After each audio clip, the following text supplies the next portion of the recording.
What have you got to say about this story? There's so much to say about this story. First of all, one of the most fascinating aspects of it is the manner to which Mary is doing a counter-Eve situation.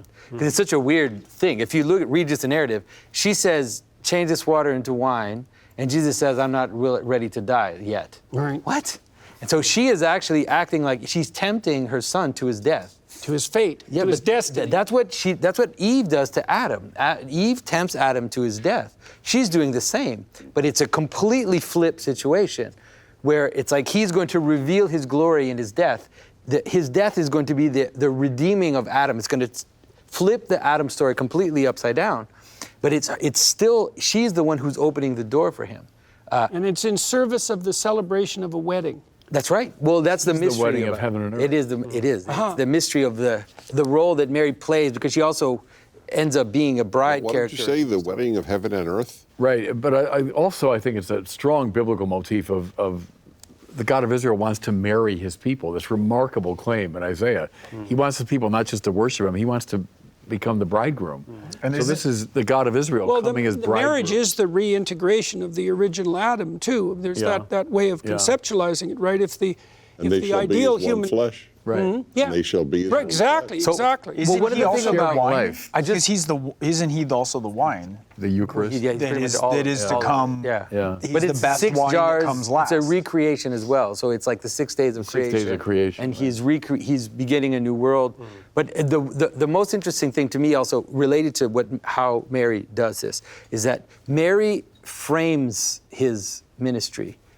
She acts in a very feminine way. She basically asks the question, right? And this is in some ways, in terms of meaning, it's very important to understand that meaning opens the space for the Logos to participate itself. Like question, prayer. Like when you ask a question, what you're doing is you're opening a space for heaven. Is that the gesture of humility?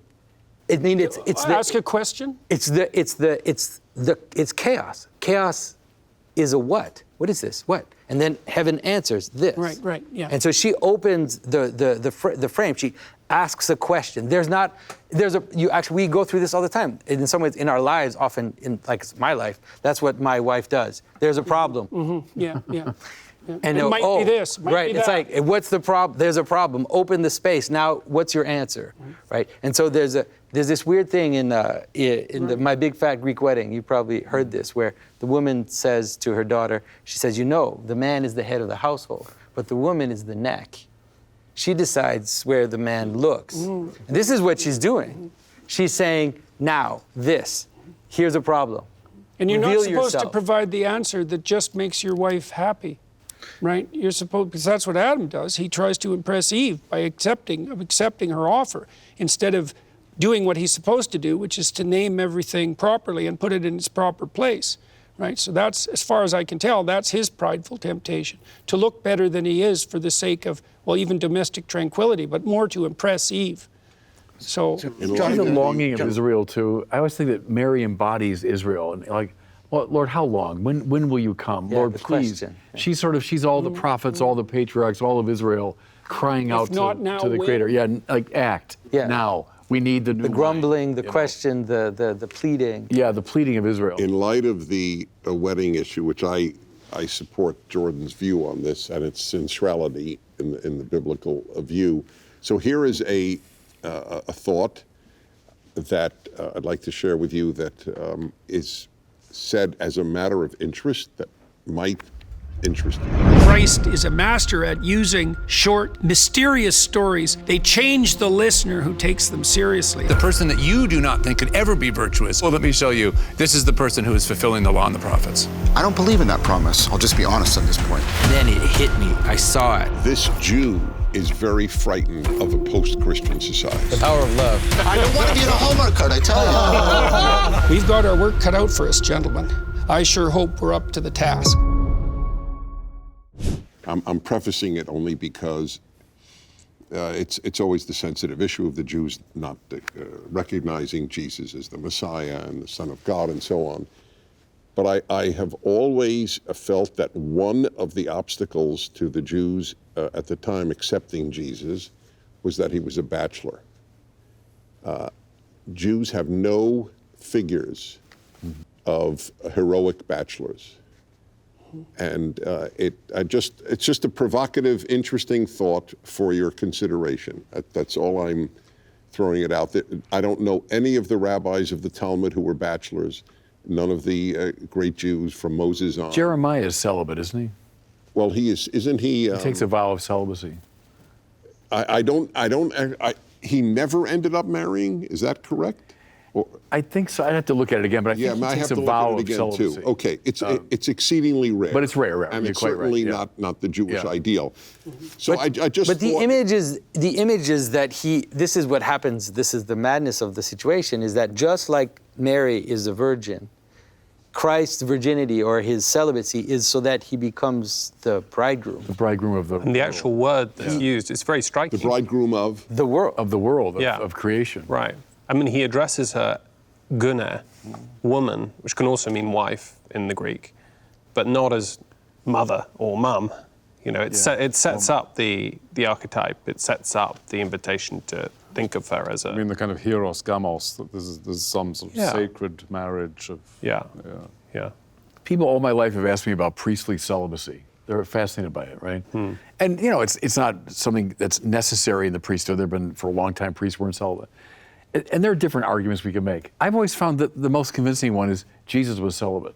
And the priest is meant to be an alter Christus. And so it's the celibacy of Jesus. That's what I would point to. There are more pragmatic arguments I could use. But it's like priesthood participating in the Christic form. And it's a deeply sexual reality that at least is presented in the story of Jesus, is that he is going to become the bridegroom for the cosmos, and the relationship between Christ and the church is presented in St. Paul especially as this erotic relationship between Christ and the followers. And so it's not a celibacy in a kind of weird prudish way. It's rather this dedication of sexuality into something higher, which then kind of manifests itself cosmically. So this Jonathan, is you talked about- to the Christians present.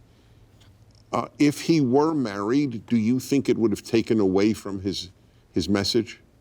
I mean, it didn't happen that way, so I don't know how to answer that question. That's fine. It may be unimaginable. Yeah. not his message, but I think there's symbolic dimension. By the way, would have been. on behalf of the Catholic Church, I just want people watching to understand that marriage is a sacrament of your church. Of course, yeah. People may not know that. Yeah, they of may course. think the only sacrament. No, right. It is. Okay. But it's also related to this idea of sacrifice, which is really important. That the sacrificial element that Christianity offers is life-giving.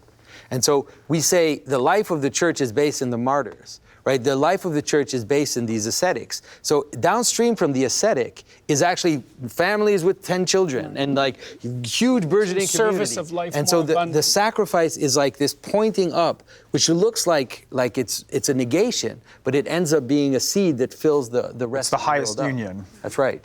And so that's important because it's really the way it's there's understood. a celibacy in marriage that's Of course. in service of life. Yeah. And the celibacy in marriage is that you don't sleep with anyone else, right? That's right. Yeah, we say marriage is a cross. There's another married man who says what I've said my whole life. The only difference between me and a priest is he can't have any woman, and I can't have any woman but one. Right, right. All right, so let's turn to this next. I wanted to ask Jonathan something. Oh, yep, Because please Jonathan, go ahead. you brought up a theme again, and you've done it multiple times, this idea of inversion. You've got something, here's an existing story, in the way Greg's talking about stories, right? And then it's being inverted, and Jesus is taking it and inverted. But you also speak of inversion elsewhere as something negative, right? And what's the difference between those two inversions? So the difference in the case of Jesus is that the inversion that Jesus brings is a return. So it's basically, imagine there's a situation that brings you away from the garden, brings you away from holiness. Jesus flips it and then makes it into a return to the center. And so he's going to do that nonstop all through the story. Everything that he does, he does everything that happens in the garden, but he does it towards a return. And the return is He eats normatively... the fruit, he dies, he does all the things. And the return is a normatively good thing to do. It's a return towards the center, towards the seed, towards the And that's good. meaning. Oh, yes. And so the pejorative Towards inversion would be paradise. something... Towards the garden. Yeah.